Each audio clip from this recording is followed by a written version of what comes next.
after tomorrow, okay? 什么剪头发？妈送你出去剪，让别人给你剪的头发，好不好？为什么？妈妈太累了，剪不动了。Then Papa can do it. 那你问爸爸，看爸爸要不要给你剪头发？妈妈给你剪了好久头发了，剪了4年半了。唐僧，你开始，哎，好恶心啊！唐僧，不要舔，你是狗狗。你说 the pirate ship. The pirate ship. Over at Kids Creek on the Jolly Roger. Sure, the pirates slipped over the side of the ship. I was spoiled by barrels of games of dice and cards, and Mr. Johnson noisily quiet. Said Hook at once and then was hushed. All around the children turned so they can't fly away. Aye, then hoist the bullets up. The wretched prisoners were dragged from the hold of the windy. Now then, said Hook, 6 of you walk the plank tonight, but I have room for 2 cabin boys. Which of you is it to be?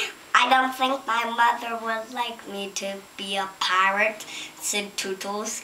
I don't think my mother would like you to be a pirate slightly. I just shake that slightly.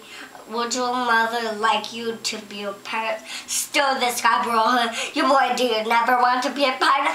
He said to John, but I think calling myself red-handed Jack John Benton. We'll call you that here if you join. Who'd you call me if I join? I could have done that. Demanded Blackbeard Joe Show still be restricted subjects of the king. John quit you spread down of queen. Then I first cried John, I tell you doom. Bring up that mother, get plaque ready. When he was birthed, I'm silent when mother last words to our children. When he was birthed, these are my last words, dear boys. I feel that I have a message too from our real mothers. This. We hope some star-like English gentleman tie her up, said Hook. Smee tied her to the mast. There was an eerie silence. Hook took a step towards Wendy, but he never reached her because he heard a noise. It was that terrible tick-tick of the crocodile. Hide me, said Hook.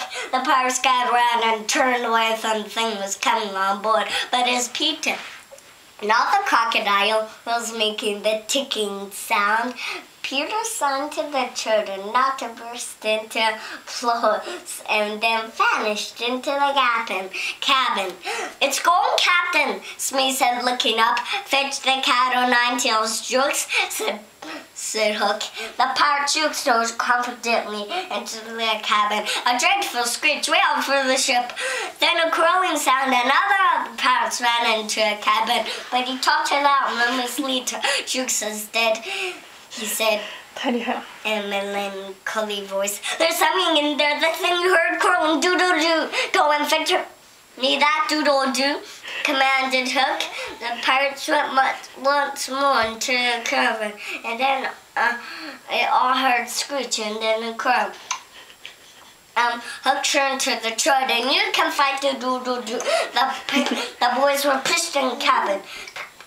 Peter quickly freed them, and together they crept outside. They could see Hook and the pirates waiting on deck, too scared to look at the cabin door.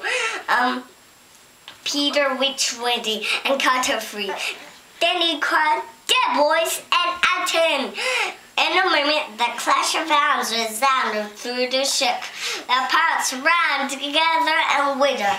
Some jumped into the sea, some others fell by sword.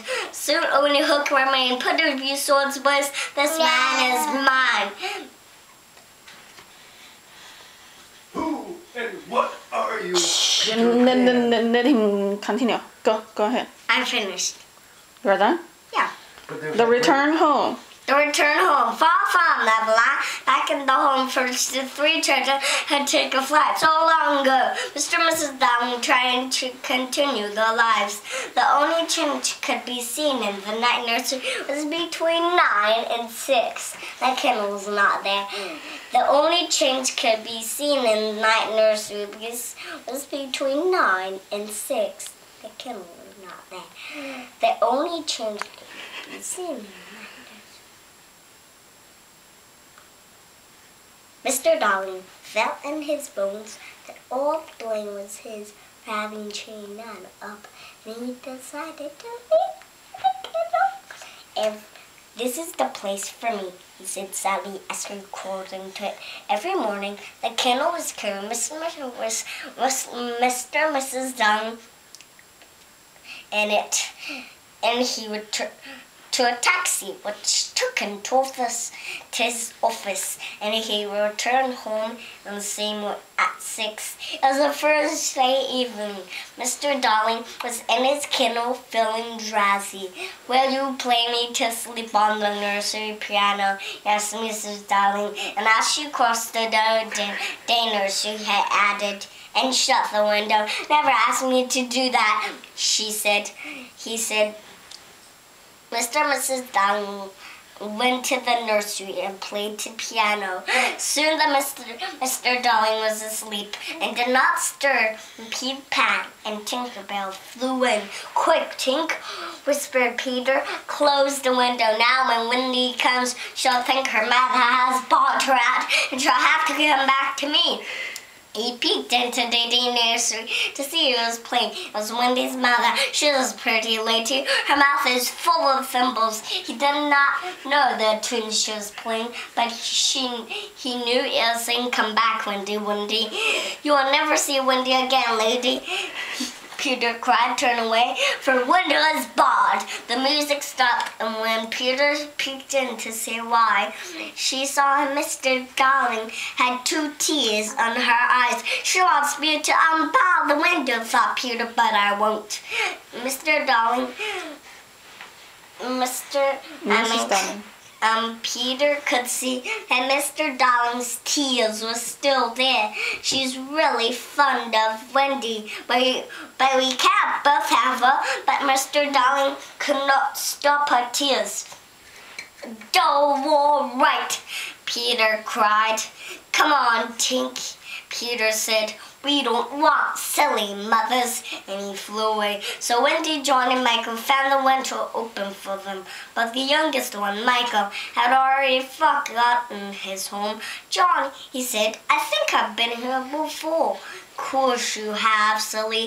There's your old bed." "So it is," said Michael without much conviction. "Look," cried John, "the kennel. There's a man inside it." "It's father," exclaimed Wendy. "It's not as big as the parts I saw just then." Mr. Darling began playing again.